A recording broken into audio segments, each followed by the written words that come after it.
Welcome to the pod you're listening to. What the Reality with me, Kasha Roberts, and we are back for another Toxic Tuesday episode. You guys, Real Housewives of Potomac is back. I feel like it's been so long. Maybe it hasn't. I feel like we talked about the reunion last Toxic Tuesday, but I don't know. It was feeling like it had been a while for some reason.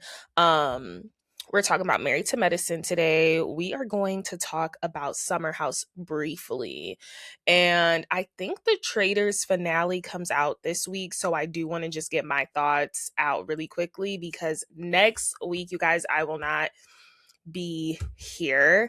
I will be in Florida.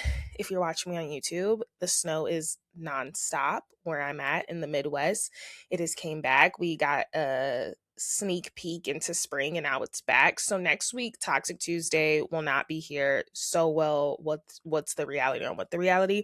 Next week will be off. And then we'll come back the following Tuesday because I'm not getting back until literally Tuesday. So yeah, no Toxic Tuesday next week. So I want to get in everything I want to talk about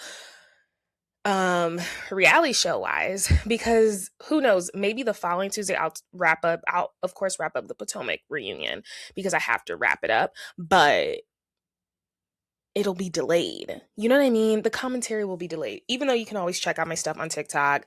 I'm going to try posting more. I always say this on YouTube reels, my talking heads, but I don't know if I am.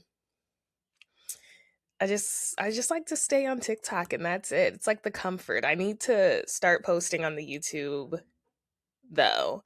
I know I do, but it is difficult, especially for the people that do listen to me. I know. And then sometimes I do the clips, sometimes I don't do the clips. It depends what my background is. Like, I should start posting more clips and stuff again, but whatever. What is going on? We have some reality topics to get into before we get into this TV.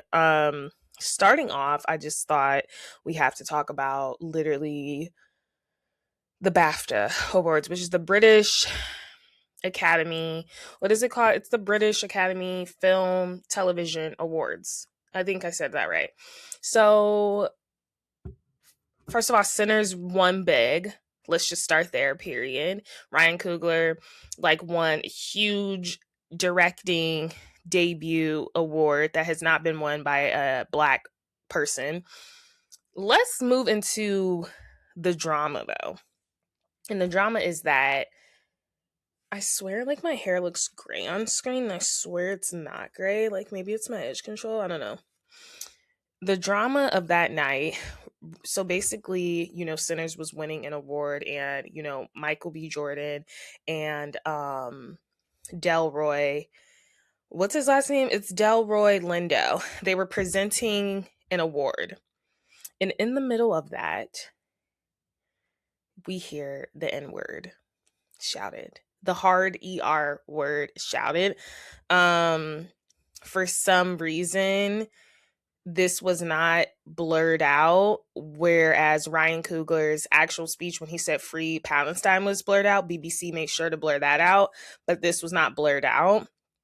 This was definitely on full effect. So it was actually blurted out by John Davidson, who apparently has Tourette's. And I say apparently because I swear this has happened in the past. I feel like this is deja vu when there was this woman with Tourette's on social media and she was calling out everybody names in the book or whatever. This man used the N word. There has been no apology offered to Michael B. Jordan or Delroy Lindo. It was just the most bizarre thing, and the social media response to it, for me, at least I'm on the right side of it, it's just been very strange this Black History Month. It's been really strange. I'm on the right side of social media, as in, he should be offering an apology. There still has been no apology, though, offered. They're saying he has Tourette's, but I'm like, just because you have Tourette's doesn't mean you're not racist, right? It doesn't mean that. And it's just multiple people were presenting, and then at that point you say that, and then we're going to say it's Tourette's. Whatever. It has been a very interesting Black History Month. I genuinely think some things are done on purpose Tourette's or not. And I think it's very interesting how everyone and their mama now is a Tourette's specialist. That man says he has episodes, though I do believe that. I also believe he is racist.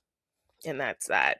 My heart goes out to Michael B. Jordan and Delroy Lindo because at the end of the day, no matter what, they have to continue on like nothing's happened. Like, even though it's happening to us. Now it's a conversation about Tourette's. What is Tourette's? But it's not even a conversation about racial injustice when it comes to media and film, and how we are always the ones having to just like accept injustice in front of us because we're so lucky to be in this position and be privileged. Like, that's how it's always giving to me. It's always like, this happened to you, but like, you should be happy that you're even in this position. So it's like, honestly, a double sword. Us Black folks, we all shared the same common look when that happened. And hey, I've never felt more a part of a Black community. Never felt more a part of the Black community than when I saw Michael B. Jordan and Delroy Lindo's face expressions. Because honestly, if that was me up there, I'd probably be doing the same thing. I'd be like, and it's just like, it has been a very weird Black History Month. Like, first of all, it's the 100th Black History Month. Because the next time I talk, it won't be February anymore. So first of all, it's the 100th. I feel like we've barely had any political movement, you know. A lot of brands have retracted a lot. Like, I cover a lot of beauty stuff and I'm working on my newsletter, and I would typically, at least on TikTok, what I'm doing is like spotlighting a lot of like Black owned brands. But last year for my newsletter, when I launched it, I did do like Black owned brands. But this year, my newsletters kind of ran different. My newsletter is on LinkedIn. If you guys don't know, it's What the Beauty. And this year, it's more so the most current trends, consumer insights, beauty launches, product launches, PR, what's out there. So it was kind of hard for me to focus just strictly on like Black owned products and stuff. But in terms of like impact, a lot of like corporate houses, like compared to last year, even when I log onto the Sephora and the Ulta app, I'm not even seeing let's celebrate Black History Month. Like, it's very different. The copy, the print, the digital feeds I'm seeing is very different this year. It's almost as if they're trying to erase Black History Month and what a huge acknowledgement 100 years actually is. So I don't know. It's not the vibes. It's not the vibes. And then, of course, this would happen.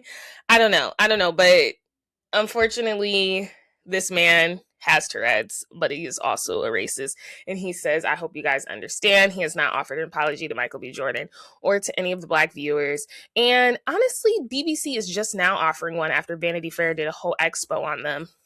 How are we not censoring this? How is this still, when there's a delay, there's a live delay, time delay for you to catch those instances? Why were we able to hear that? Why wasn't someone in the control room for that? Thoughts. Everyone, the thoughts we all have, it's whatever. It's not whatever, but I don't know what to say, you guys. This is just, at a certain point, I saw this tweet today, and it was like, at a certain point, you literally have to say F everyone and put on a Disney Channel movie. So the Disney Channel movie I will be watching will probably be Cheetah Girls or Princess Diaries. I think I'm in that mood. That's the type of mood I'm in. Let's move on to some other favorable news. Met Gala. The theme has been announced as Fashion is Art. We know that Beyonce is a co-chair, of course, along with Venus Williams. Who else was on there? Someone else was on there that was like, okay, period. Fashion is Art. It's Beyonce. Like, she's a co-chair. Beyonce, this is going to be amazing. I'm expecting to see like a lot of grand stuff. I'm expecting to see a lot of Mona Lisa influences, but I'm trying to remember who was on the chair with Beyonce and Venus Williams. It's on the tip of my tongue. I just liked it. Who is it? Okay, there you go. Nicole Kidman. I'm like, that girl stays booked and busy. And then, of course, we have, isn't our girl Anna Wintour on there? Maybe she isn't. I think Anna Wintour is a part of it. But in terms of the Institute Benefit Host Committee, we have Angela Bassett, Sabrina Carpenter, Doja Cat, Gwendolyn, Christie, Alex Kasani. Who else would we know? Lena Dunham, Paloma Elsewhere, Rebecca Hall, Lisa. I think she's like a part of the one group. And then Sam Smith, Tiana Taylor. That'll be good. Asia Wilson, who's a WNBA player. So that's kind of what it's giving. That is what it's giving. I'm excited to see Met Gala. That means we'll probably see Beyonce. That means her album is probably being announced in May, probably at the Met Gala. I'm expecting something very rock-esque for her look, and it's going to go with the thing. Beyonce everything is so calculating with Beyonce. That's why I freaking love her. Everything is so calculating with her. She only pops out when she has something coming up. And the reason she is doing the Met Gala, she never does the Met Gala, and the way it falls, and this would be the end to the trilogy of her albums, that I'm expecting something grand from her. I'm expecting something grand from Tiana Taylor. She has become the Blake Lively of the Met Gala. Honestly, I'm just gonna say it. And yes, I'm super excited. Let's talk about some other interesting headlines before we move into reality TV. I don't understand what's happening with Ray J. Apparently, there was like a swarm of cops called at his home for a domestic violence call. I don't know what's going on there. But then also he had a performance with super bloody eyes and a heart monitor. And we do know he only has apparently like a year left to live. So I don't know. I just hope everything is okay. But according to TMZ, this happened on Saturday. There was a phone call made around 2 a.m. for battery domestic violence report at the residence. The alleged suspect was an ex-partner, a 30-year-old Persian female wearing yellow. So I'm wondering if it's the one girl, what was it called? Love Cabin on Zeus, who is Persian.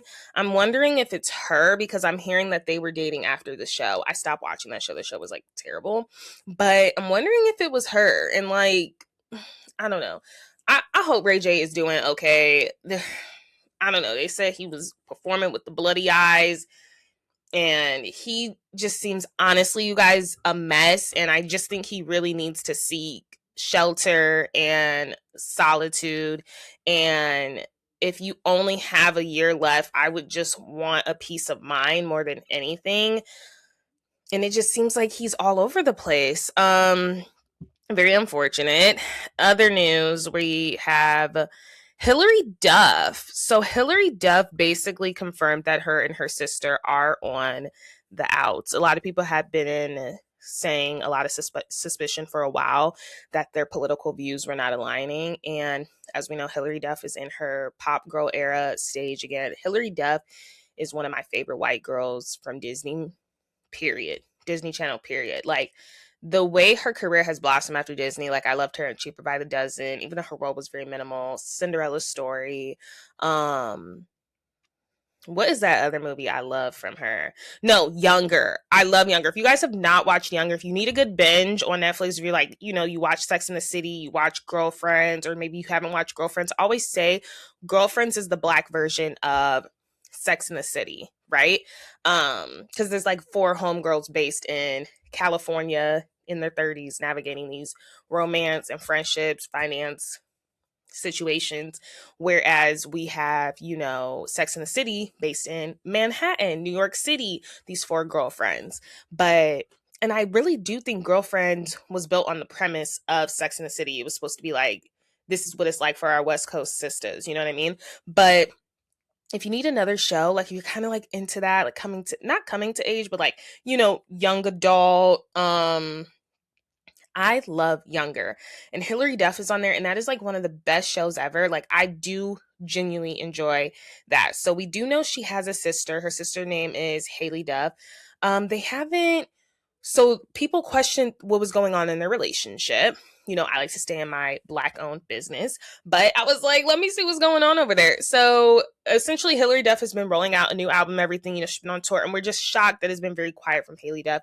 However, we do know Hilary Duff is very progressive, very liberal in her views, and there has been receipts that Haley Duff has not, and maybe that was the friction in their relationship. So Hilary Duff is now confirming from her newest track on her album, Luck or Something, that the song called We Don't Talk is indeed about her sister. So she says, it's definitely about my sister. Just absolutely the most lonely part of my existence is not having my sister in my life at the moment. Really struggle with thinking about including that on the record, but it's funny as a person that exists in the world without my like other half, so many people are having that experience, you know. She said, it's my truth. It's hard because I am me and people know everything about my life since I was a child, you know, and I didn't necessarily choose that part, but it's my reality. And so it was honestly healing to say it's hard to watch your life unfold on the internet sometimes. All of that is just crazy thing to process. She said it is an emotional eviction and how suddenly a relationship can basically change. So yeah, it's kind of sad. It's kind of sad. Let me see to how we were as kids, so sick of being so sad about how we don't talk and you won't talk about it. So she says she hopes that they can hash it out, but I don't. And then when asked whether she hopes Haley listens to the song, she said, I don't think that would help. I think I have to just exist as a person on my own and do what I want to do. It's taken me a lot of time to get here and to live that way and to not care about what the noise is, going to be around it and just be me. I don't know. I don't know if she'll hear it. I don't know if she'll react to it, but it is a really personal part of my life that doesn't get to stay personal. So might as well say how it is for me as an experience. So there you have it. A lot of people were, you know, they had growing suspicions that the two did not talk, and she did not give a reason. Like I said, you can go on any blog, you can go on any Reddit forum, you can see that the political views are clearly misaligned. And I do think a lot of families at this point are finding themselves at crossroads. I know some people in my family are aligned shockingly with an opposing view, and I don't align with them. So, I mean, all what did Queen Charlotte say? Sorrows, prayers. VPR. I'm not talking about VPR. This is the reboot. However, I may be talking about VPR, the reboot. I may be recapping that in the near future, especially as like I think Atlanta's coming on soon, probably like in April though. Potomac's going off. Married to Medicine is still on, but like we don't really have anything to really recap besides that. I mean, Love Island USA is off. I mean, I guess I'll start recapping Summer House as well. I was I caught a clip of VPR and it was the most strange clip ever. It was of this guy and his cousin getting ready to film their OnlyFans content. I know this has been the latest. I actually caught the one guy with the brows on Watch Happens Live with Carl Rack from Summer House, who honestly, guys, looked really good. I was like, Carl, in my kidding voice, you kind of fine. Not my type, but Carl looked good. He looked healthy. He looked clean. He looked very different. He looked really good on Watch Happens Live. Basically, the cousin was on there talking about the OnlyFans. So I was kind of like, are they really doing like OnlyFans with the cousins now? Like, dang, this is definitely Gen Alpha. This is not Gen Z, right? And then I was doing something and it was on in the background in the scene with his cousin, and they were talking about how they got to this point, how they moved out to LA and they had to hustle or whatever, and how they just started doing the OnlyFans stuff. So I got a clip of that, and then it went into this scene of this man getting ready for this date. This girl was coming over, and then he got the girl, his next date, literally texted him saying she's outside, and he's literally escorting the girl he's on a date with at his crib out, and then he's welcoming in the new girl, and they're making out on the couch. It was the most bizarre thing ever. He was just like, okay, like, and he was so upfront about it. He was like, yeah, my other date's here. And he just like let the girl leave, and then she was fine with it. So I'm like, what is going on in VPR? I might have to, watch it, especially since it's already been renewed, which is honestly shocking because I'm hearing the ratings weren't much better than Candy and the Gang. Do you guys remember Candy and the Gang? And Summer House Martha's Vineyard. What's that about, Bravo? I'm not gonna lie, Summer House Martha's Vineyard, it was they needed a different cast. They needed different people. But I mean, they did get a second season, so I mean, at least they got that. VPR did get renewed, so that's the latest news. Speaking of Bravo Universe, before we get into some TV, Eva Marcel has a weed line, and if it makes sense for any two people in Bravo to have a weed line, it's probably Gigi Gonessa and Eva Marcel. So she does have a new weed line. I think it's called Hello Sunshine or something. What is it called? It's called Sunflower by Eva. And then if you guys remember when she was pregnant on the show, who threw her a baby shower? Somebody threw her a baby shower, and it was a sunflower themed baby shower. So she's really into the sunflowers. This is her Instagram caption. She said, "There's a moment when it clicks, when you find the strain that meets you exactly where you are, when your shoulders soften, when your thoughts quiet, when that smile comes without you even trying." That's the progression. That's the progression of happiness I'm always chasing. Not something loud, not something forced, just alignment. Cannabis is personal. It's about discovering what lifts you gently, what inspires you creatively, what grounds you when the world feels heavy. The right strain doesn't change who you are, it reveals you. Sunflower by Eva is about that journey, exploring feeling. Listening to your body, honoring your mood. And when you find the one, it's kind of like a love story to cannabis, because your face tells a story before you ever have to say a word, fired your smile. So yes, and she looks really good. Eva Marcel looks really good. Her acting career has been jumping off. She was actually on Good Morning America answering some questions about America's Next Top Model, and she says she has nothing but the utmost respect for Tyra Banks. They were trying to rope her into a dirty question. She's like, "Hey, Miss Tyra Banks in America's Next Top Model did me well." I'm actually doing my rewatch. If you guys haven't listened, make sure you guys listen to What's the Reality on America's Next Top Model Part 1. I have not watched the documentary yet. I'll probably watch it this upcoming week for me to put it out. But like I said, I'm going on vacation next week. So Part 2 won't be out until the following week. The following Friday when I'm back to regular programming. You guys will know when I put it out. But I haven't watched the documentary yet. I'm trying to let it die off the social media, and then honestly, I'm rewatching it right now and I'm on cycle 6. Yeah, some of the stuff they were doing, I talk about this, but also I just think everyone is guilty of being involved in a toxic work environment there. I don't think it's just Tyra, and I think it's pretty lame that they're trying to put this all on Tyra. I think it's kind of crazy that Mr. J or Mrs. J is now having a GoFundMe. Just as it's crazy to me, guys, that Eric Dane's family now has a GoFundMe for the family. I'm just like, what is up with celebrities putting up GoFundMes? I thought the point of a GoFundMe was for the less fortunate. So I don't know. That's kind of weird. That's a weird thing that's going on right now. But yeah, Eva Marcel, cannabis line. You know who else would do a good one? Gigi. I mean, girl. But she would get high off her own supply. So I don't know if that's a good idea. Stacey doing cannabis, if we're going to talk about Potomac soon, we're going to lead into that. Stacey doing cannabis makes no sense to me at all. She should do etiquette classes. You remember Cynthia Bailey, the School of Bailey, that Bailey agency, she had modeling. I think Stacey should do I don't know, etiquette classes or something. I just don't think cannabis made any sense at all to me when it came to Stacey. Or I said she should have did breath mints, because I do feel like that would have sewed. Let's get back to doing things that make sense for our brand. I still don't know to this day, though I do have a TikTok. I am ragging on Brittany Cartwright from The Valley. That's also coming back on very soon. I am ragging on her. I'm actually really excited about Rhode Island.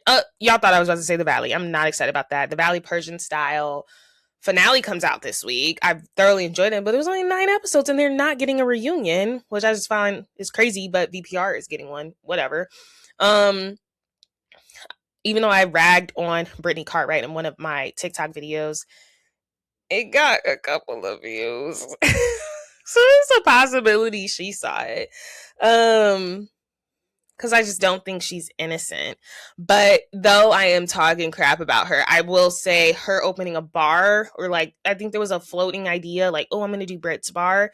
Then, like, what is up with everyone in the Valley wanting to open up a bar? I said, Brittany, if I were you, I would open up a hair extension line, because, honey, at the end of the day, they can say what they want about your body. They can say what they want about your breasts. They can say what they want about your accent. Your hair is gorgeous, and you need to capitalize over the fact that you know hair, especially hair through pregnancy, postpartum. Like, her hair has maintained that same thickness, fullness, that shine, and then she highlights it too. So it's like, it still looks relatively very healthy. I don't understand why she doesn't have a hair extension line. I'm like, I definitely would be interested in extensions by Brit, like extended by Brit. Brittany, don't say I didn't help you with anything. Like, honestly, all the Bravo people want to go into bars. They want to go into weed now. I'm like, it made no sense for me for literally Stacey to get into that. But I digress. I don't know what's happening in our city of Miami. We do know none of the ladies were selected for the Ultimate Girls Trip lineup. There are rumors circulating that Real Housewives of Miami is not returning. I think this past season with the whole Gertie. We definitely know Gertie and Julia are not returning. They were not invited to any of the Ultimate Girls Trip events in Miami and in general. Whereas Larsa, Alexia, Marisol, and Adriana and Lisa were all in attendance. Even Kiki was in attendance, which is basically the whole cast except for Gertie and Julia. But I'm hearing that it's a long time right now. I don't understand why Adriana is not a full-time housewife. I just don't understand why she's not one. And then, yeah, if Marisol wants to be one, might as well add her to the mix already. I just don't understand what's taking so long with Miami, but because they haven't even started filming yet. That's my thing. Like, they haven't even started filming yet. So I don't know what's happening with Miami. Let's get into the Real Housewives of Potomac. So we picked up on part 2, obviously in part 1, we kind of addressed the Wendy of it all. It looks like part 3, when Karen sits down, we're really going to talk about Wendy and like the road ahead she has. The only thing I want to say with Karen is, like, Karen, what is the drama with Wendy? I think is a little delusional. Like, if anything, you're the one that was talking crap about Wendy and it got back to Wendy. But I don't understand all this heat she has for Wendy. That's one thing I cannot get behind. But we left off on part 1, obviously, with, who was arguing? I don't even know who was arguing. Part 2, I would say it was okay. A lot of semantics, and what else did we talk about? We just talked about Kay and Greg's relationship, which I'm kind of like, we had Monique come on, Ashley addressed if she made out with Sharice's man or not. And then we talked about Tia and Stacey's relationship, which, if I'm being so completely honest, you guys, that is one storyline I really do not care about. That is one thing I really do not care about. So we left off, that's where we left off, with Andy saying, we got a lot of questions, Ashley, this season, saying that you are just messy. You are messier than you've ever been. And, I thought Ashley offered a very interesting perspective. And she was essentially like, what I have to realize, that this is a different group than what, me and Giselle are used to. Because Giselle even backed her up. She was like, this is a very sensitive group, Back then, Karen would say any and everything, and you just got to let it roll off your tongue. Like she said, it was a lot more like, we would read you guys, but we would read each other, but then we would get over it. And I will say I agree with that, because the stuff they were saying, and then they would be fine, they would talk it out and they'd be fine the next episode. It's like, you just like, you fight and you tussle and you... Now, the state of Housewives, I would argue in general, like, you are dragging that stuff for episodes. And I will actually agree with Ashley on that. It is kind of like, we still talking about this, and it's like, why are we still talking about this, right?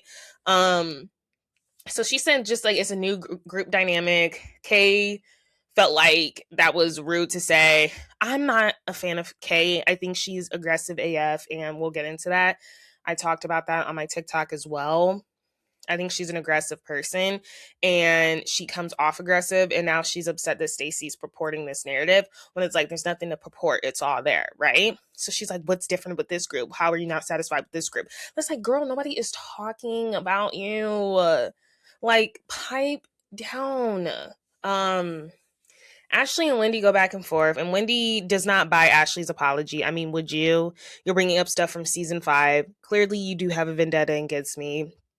And then it's revealed that Stacey did tell Wendy that, Ashley essentially does not feel bad about the situation she's in. And she's kind of like, but you guys know I do not care for no Ashley Darby. But in defense of Ashley Darby, it's kind of like when the text messages I saw, it was like Stacey said, I am like shaking. I'm so upset over Wendy's arrest. Like, are you upset? And then Ashley said yes and no. Like, honestly. In Ashley's defense, when she's sitting there, she said, it doesn't affect me it's sad, obviously, for the children that Wendy and Eddie are in this situation, but it doesn't keep me up at night knowing that you did something illegal. So I don't know what Stacey was trying to do there with the gotcha moment. It's not like I'm saying, yes, this is a long time coming for Wendy and Eddie. I'm just saying, if they broke the law, they broke the law. You got to face the consequences, right? That's how it go. So, I don't know. I just felt like I personally wouldn't have offered an apology based on that excuse alone. So I was actually with Ashley. But what we can't deny is that Ashley is very messy, but I also think it's because Ashley is a producer's pet and she's literally there to do a job. I think Ashley is so used to, being in the spotlight. She had that stuff going on with Michael Darby for the first, 5-6 seasons. That was a big part of her storyline. That weird relationship, him cheating on her. She was always in the spotlight. She has, as much as we do rag on Ashley, myself included, myself included, Ashley has brought a lot to the show. And I think Ashley is now in a place now where she's like, I can afford to be a little messy because there's actually nothing going on in my life. There's nothing that's going to come and bite me kind of in the butt. So I don't know. Ashley also addresses whether she and Charisse's son hooked up. She says they didn't. However, she did allude to it on Watch Women's Live that they did do more, that there was more to a kiss. And she also alluded to it with Charisse. And I'm not going to lie, I'm with Ashley again, as much as she annoys me. Ashley said when she told Charisse she was expecting a bigger reaction, when she saw there wasn't a reaction, but there's been such a reaction now after seeing it play out in front of cameras and seeing the public perception, she's just kind of like, Charisse, what are you doing? When it's like, I was expecting you to react this way all along, but you didn't, so I just assumed everything was okay. Now you're seeing how the audience is reacting and you possibly pimping out your son. Now you want to have a grand reaction. Now you're going on the Sherry Shepherd show, you're going on Carlos King, and now you're literally saying how much of a bad person I am when it's like, I already told you this happened, right? But Ashley is also saying apparently Charisse was someone that was trying to set up her son with Ashley. So I don't know. I don't really fall on Ashley's side often, but I will say she kind of was right in some of her instances in the first part of the reunion. Then we get into an Ashley segment and I really just like fall asleep. Like, it's just like, that's when I log on to get my steps on. Because I'm like, I really do not care about what's happening in Ashley's home life, family life. And I really don't care. She was so offended when Andy referred to her stepdad as her stepdad. She was like, that's not okay. But moving on, I thought it was interesting how Andy brings up Ashley dating a political figure, and Giselle basically rats on herself and she's like, oh, I thought that was directed towards me. So basically this just confirms that Ashley and Giselle are both dating on the show. At least Giselle is, and we're not seeing it on the show. And it's kind of annoying. I can understand a political figure, though. I guess she was dating a congressman. I can understand him not wanting to be on the show, just like when Dr. Wendy was hosting the Freakness or whatever, the Preakness for the First Lady of Baltimore, of DC. I don't know what it was. She was hosting that and she didn't want to be on. She was blurred out. I can understand Giselle's man keeping a low radar, not wanting to be on the show. But it's just interesting to me how we never really know what's going on in Giselle's life. And I thought it was interesting that Kay brought it up. She's like, why do you have such an amazing dating life and we don't see it? Because now we know you've dated an NFL player, at least a retired NFL player. And then also now we know about a congressman. And I just think the line's always moving. It's like the standards are always moving when it comes to who's on the show. We hold Giselle in this high regard as someone that brings so much to the show, when it's like, girl, I will maintain this. I don't think Giselle brings nearly as much to the show besides a pretty face.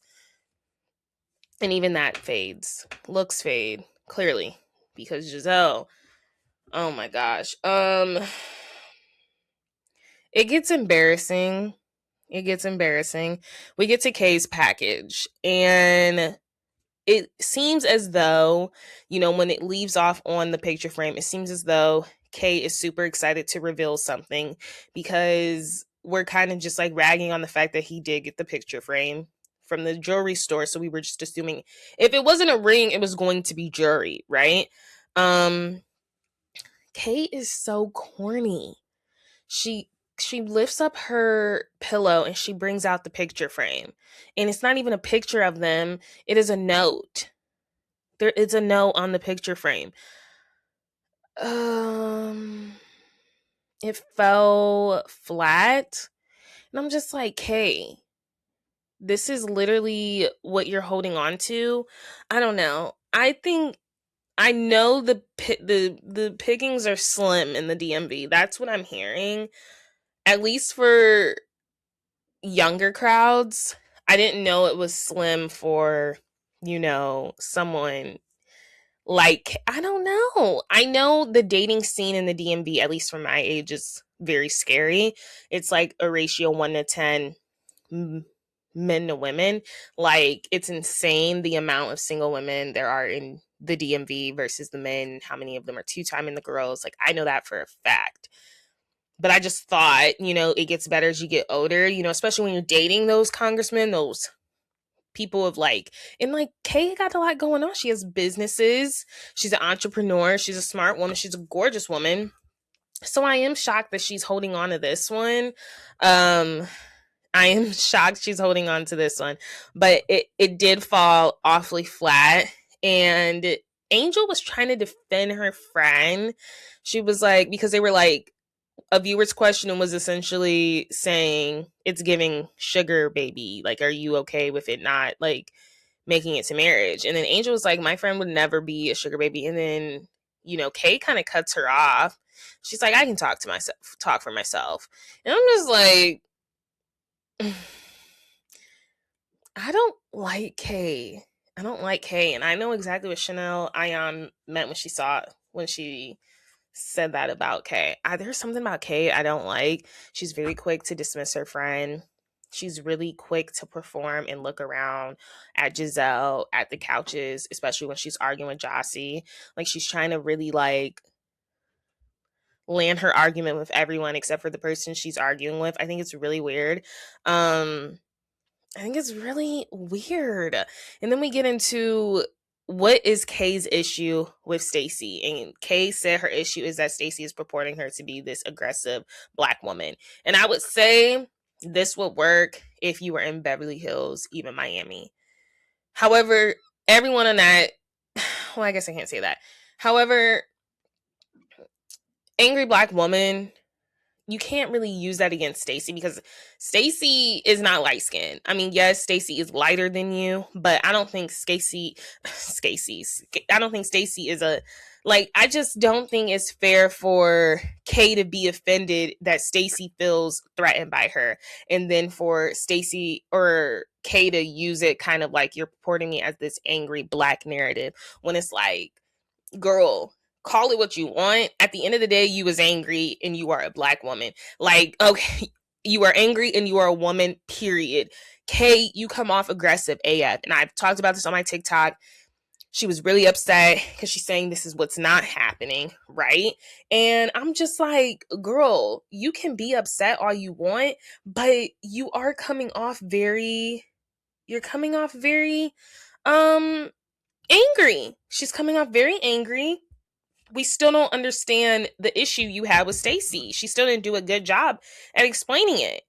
And it's like, besides all of that, what is the issue with Stacey? Is that she's outperforming you. You both were brought on the same season and she's a fan favorite. Let's talk about it. That is why she doesn't like Stacey. Okay? Jassi comes on. Jassi brings up that Kay actually stole Greg from his wife. Andy kind of skimmed over that, but it was very like performative, both of them. I personally like Jassi, but I do feel like she did fall flat this season or this reunion. And I do think Tia clocked her, unfortunately, saying you are a friend to no one. Because you started off being friends with all of them, and now it's been revealed she's been recording the girls on some Brittany Bateman stuff. Tia's also saying that Darius ain't had no money and had to take out $150K, which I feel like, does that mean you don't have any money? If you got to take out that much to pay for XYZ? I don't know. That fell flat for me, but I will say Tia did check her with the, you came on as a friend to everyone and you're leaving as a friend to no one. You failed your job. I was like, but the gag is I can do without Tia as well. But let's get back to what Andy did not, stay at for a little bit, because Jassi came on guns a-blazing, and let's not forget what led up to that, right? Kay has saw Jassi the day before and did not acknowledge her. So she said she didn't know who she was and she was trying to be slick with it. She's like, I didn't know who you were. I didn't recognize you. Andy's like, well, it seems like you did recognize her. Kay is so cringe to me, guys. Like, and then Tia's basically like, but you did recognize that you stole Greg from his wife, right?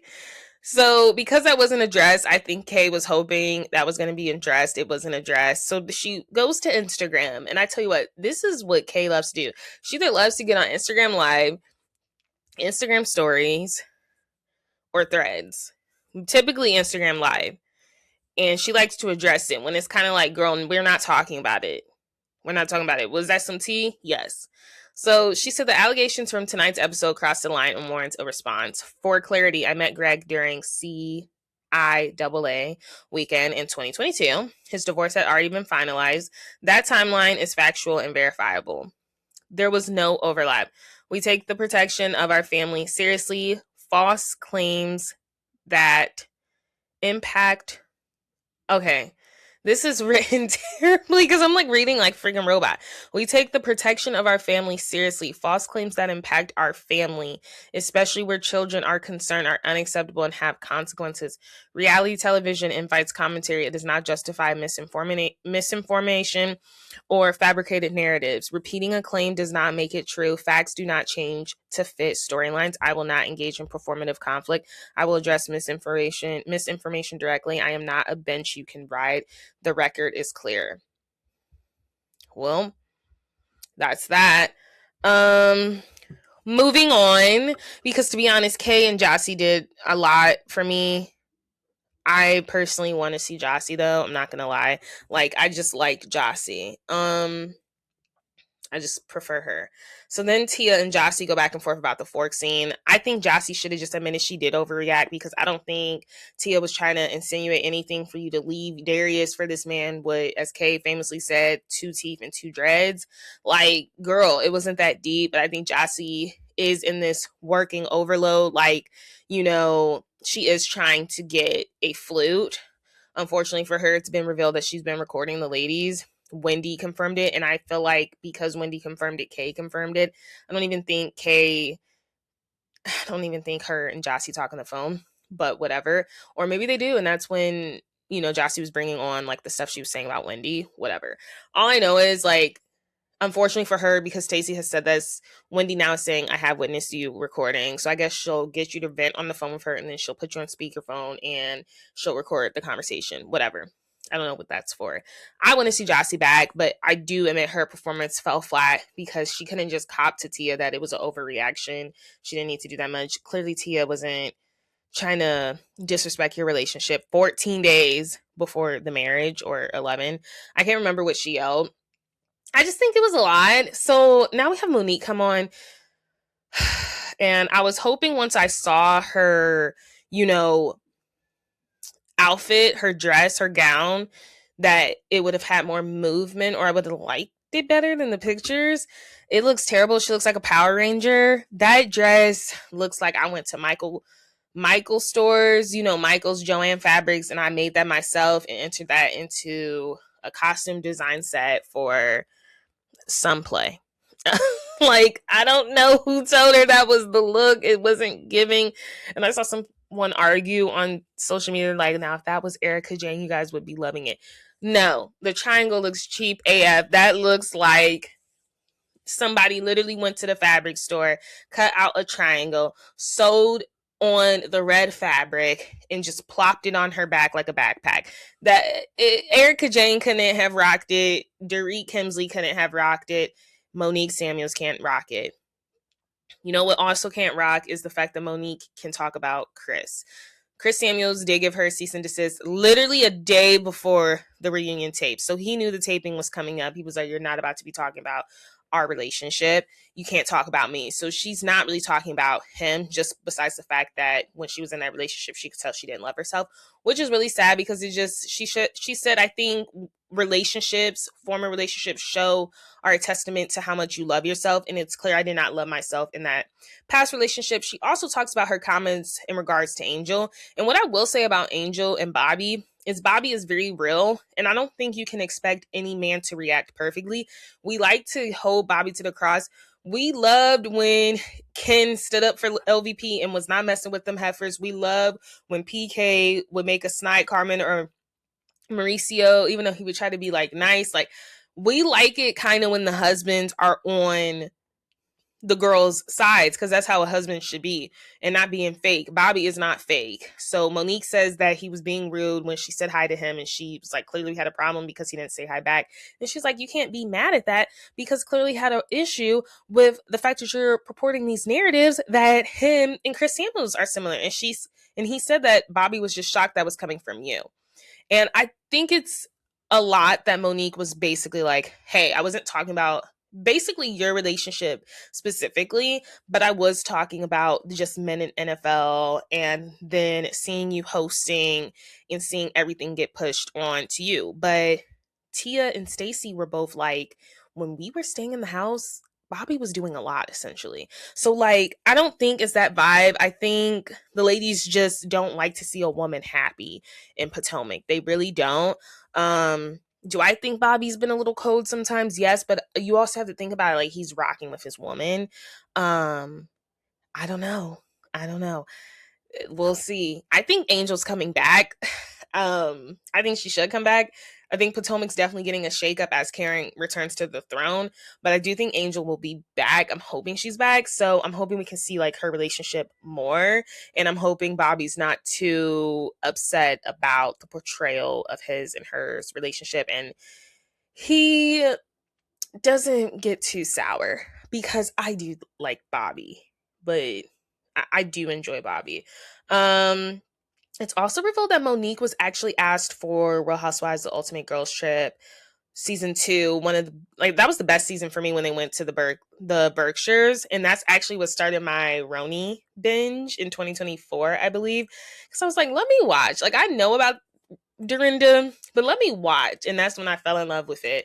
And I feel like I gotta watch it again to see her and Jelle's dynamic. But Andy said she was pretty adamant on not like being a part of it because that was the ex-wives club, and she just said she was still upset with like production cast and like everything, and she wasn't in a place, and now she's definitely in a different place. And then we kind of end up on a huge receipt that apparently she has of Stacy and Chris Samuels possibly dating. But I have a feeling this receipt will fall flat, but I don't know because she said they can't even air it. And from the looks of the conclusion, Wendy's not even making eye contact with Stacy because she's like, girl, you just need to fess up to it or whatever. So I don't know. We're going to conclude with that Potomac recap. I thought it was a solid, episode, what I did find interesting with the whole Monique segment coming on is that she said that Angel had pulled her to the side, like asking for advice. And she said, like, hopefully you can offer me some advice, since you did come like dating in the NFL or whatever. And she said Monique said they never got a chance to have that conversation before hosting her trip. And when she saw she was kind of like doing everything. And so she didn't know if it had something to do with like, just feeling like she had to be superwoman all the time.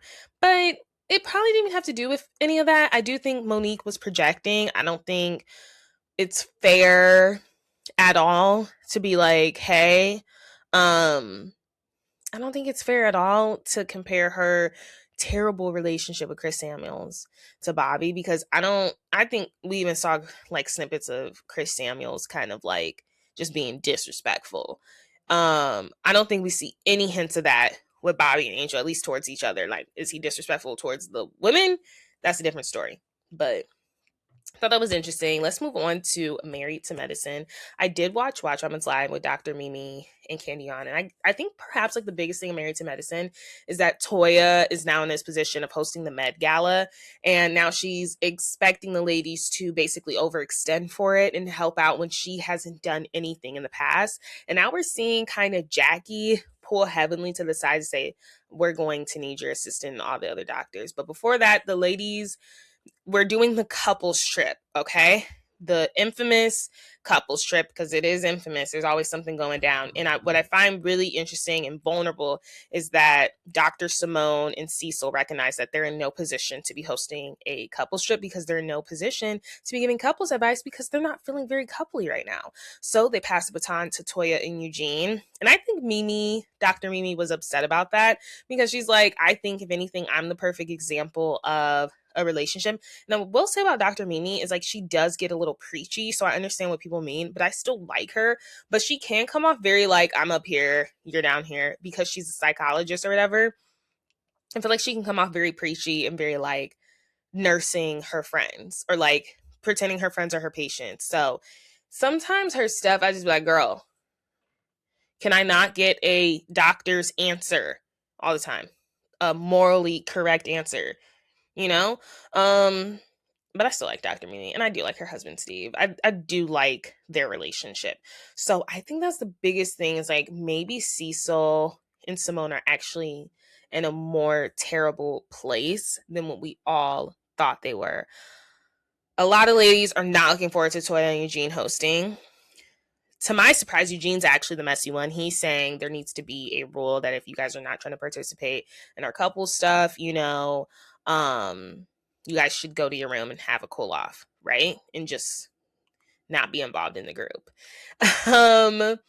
So it's actually interesting, because we do know Quad. So Quad and King are admitting that there is some friction going on in the relationship, possibly because of the hormones, the IVF process. It's been a lot. So they're hoping to go there and, get that spark back. And it seems as though it helps, besides Quad taking forever to do her hair for the kids. But I just have to point out that Dr. Contessa fell asleep during Angel's viewing, which Candy Burst was actually there. It was for Angel's viewing of her movie. And Candy said the movie was actually really good. And I just had to crack up at Dr. Contessa literally snoring. And Simone's like, I don't know why she's tired. She's not on call for hospital. And yeah, I just thought that was hilarious. And then she like wakes up and she's like, oh my gosh, you were amazing. Like, I loved it. And it's like, girl, you were asleep the whole time. But I definitely think Dr. Contessa has been funny this season, from her whole blow up with her 50th birthday party to whatever. She has been hilarious this season.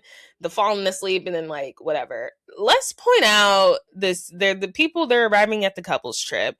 Curtis is in Canada, and the way Dr. Jackie says is like he's in Canada supposedly doing business. I don't know how you're golfing and doing business, but that's why he was behind. Eventually he didn't make it. I guess there is actual receipts of him being there. So whatever, but I just thought it was hilarious that Oh, I'm like, what is this? I just thought it was hilarious that Toya was like, "Where's your husband this time? Like, what's going on now? Why isn't he here?" So yeah, I don't know. This was just like the first kickoff for the episode. Like they end up going out, a lot of different stuff. Like they're arriving in Jamaica. King is actually from Jamaica, so they actually arrange their, you know, I can't think of the event that they do, but they always do this like their travel mission, giving back to the kids, like, to less fortunate, and schooling the kids. You can be whatever you want to be. They had Steve talk about being like a former NFL player. They got the doctors. It's all got King talking about being an entrepreneur, and we get to see some of King's family too, because he was actually raised in Jamaica until he was like 10 years old, until he was brought over to the States. So he has a lot of connections there. Some of the people, they go out, they have a good time, and I think it's really interesting. The people that go out is Eugene, Toya, Dr. Simone, Cecil, Quad, and King, and then Dr. Brandy, and they had a good time, and this is a whole different mix of people going out together. But it looks like we're getting kind of sneak peeks into what's going to happen the next episode.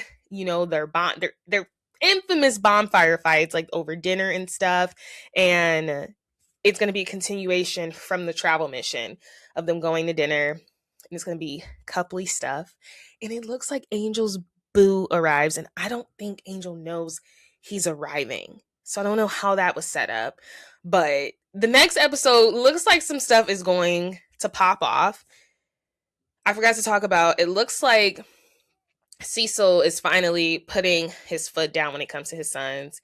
And he has communicated with them that Simone is at her wit's end of feeling this way, like basically a bank. And it looks like her kids are trying to get their act together, so maybe that's good. I still think Simone secretly wants a divorce. I really do. I think she wants a divorce, you guys. I really do. Let's move on to that Watch Happens Live.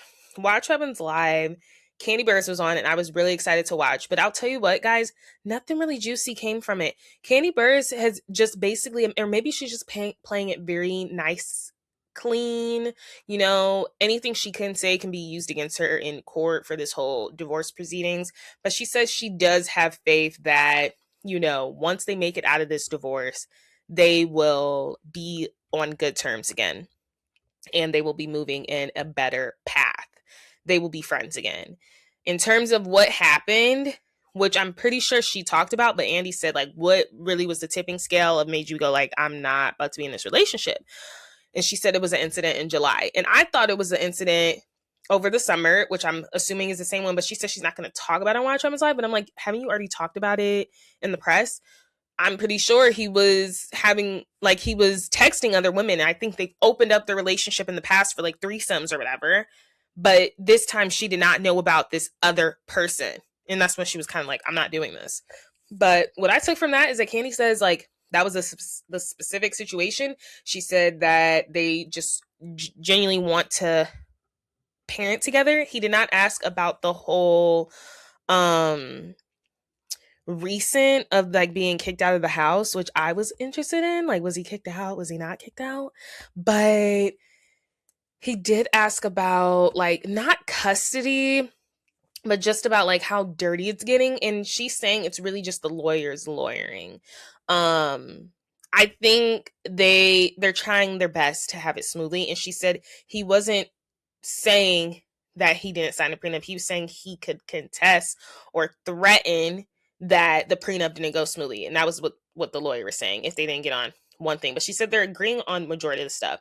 Another thing I thought was interesting, because I said like Dr. Mimi was on there, in terms of like what went wrong between her and Toya. Like, what went wrong? She said because they were on good terms last season. And she says she doesn't know what went wrong.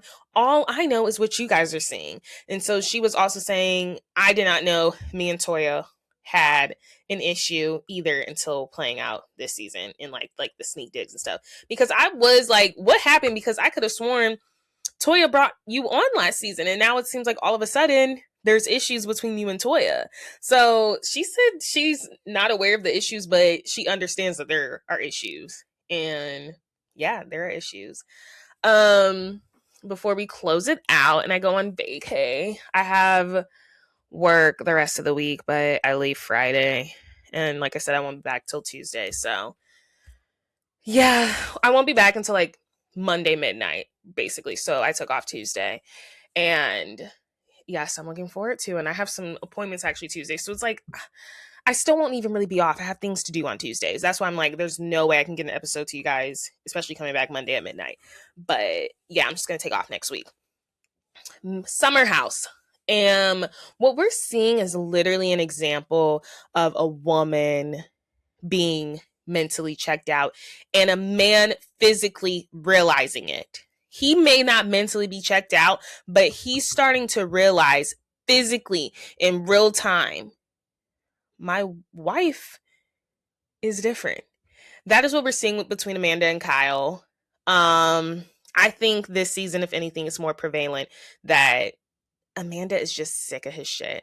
She is sick of dealing with it. I'm going to talk more about that on my TikTok because I'm interested in this next episode coming out. But that is what we're seeing. There was an extended cut of their conversation, and he says they lack intimacy, chemistry, and compatibility, which I do think is true. I think they've lacked it for a while. But that's literally what we're seeing play out on Summer House. Let me know you guys' thoughts on that. Like I said, I'm going to be on TikTok this week with a couple of videos on Summer House. I'm going to talk about Summer House. I was going to say, am I talking about Potomac? I don't know if there's anything I really want to talk about Potomac, honestly. But I am going to talk about Summer House on my TikTok once I see this next episode. I genuinely think it's a case of, like, dang, my wife is over me. What do I do now? Love Island, All Stars, Wrapped, Sunday. There is this new show on Netflix. It's called Inside UK or whatever. And India is going to be on there. And we're going to I could have totally butchered that, you guys. But India and Dami, I talked about that on one of my episodes. You know, she apparently cheated on him. Yikes.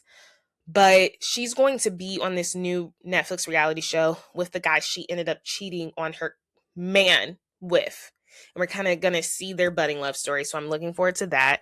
Love Island All-Stars is done, though. I don't know who won. I'm genuinely shocked with how many people like Lucinda.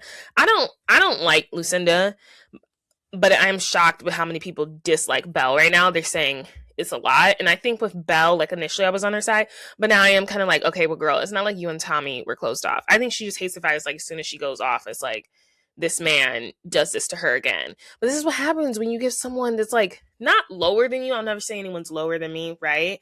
But when you give the loser a chance, the loser is going to lose, right? And the loser is always going to be you, because it's like, why are you giving someone that you're totally out of their range? I'm sorry, Belle. Like, you wouldn't even date Sean on the real world.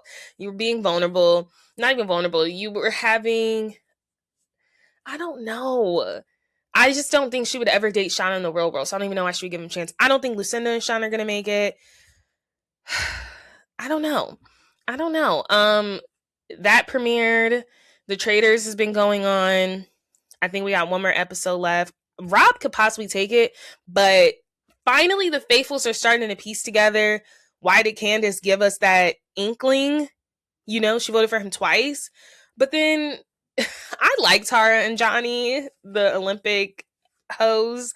But like, why get Natalie to open up to you about it possibly being RHOP for you guys, like, to literally throw her under the bus? Like, I don't know. And Tara is a mess. Like, you need to stand on your business. I love Maura Higgins. You know, I think there's a possibility Rob will win. And hey, best credit to him. And I think we're getting the season finale. I think there's a high chance that Rob could win, but I don't know. It just depends. Or he could take all the money from Maura. Like, it really just depends. But I enjoyed Traders. I think we did get rid of a lot of strong personalities too early on, but let's not be confused. The drama is still dramaing. So I've been enjoying Traders, but yeah, that is for all the reality TV. I will see you guys in 2 weeks, which is crazy. Is it yeah, it's gonna be 2 weeks. I'll see you guys like March 10th, I think. That's when I'll see you. Well, thank you so much for listening. Until the next time, make sure you guys listen to What's the Reality on America's Next Top Model Part 1. Run it up. Make sure you guys leave a 5-star rating and a comment. And catch me on TikTok because I will be talking all my crap still on TikTok, though I might not be on the pod. Even next week, I will be on TikTok. So you want to dial in, find me on TikTok. And yes, I will see you guys later. Until the next time, bye.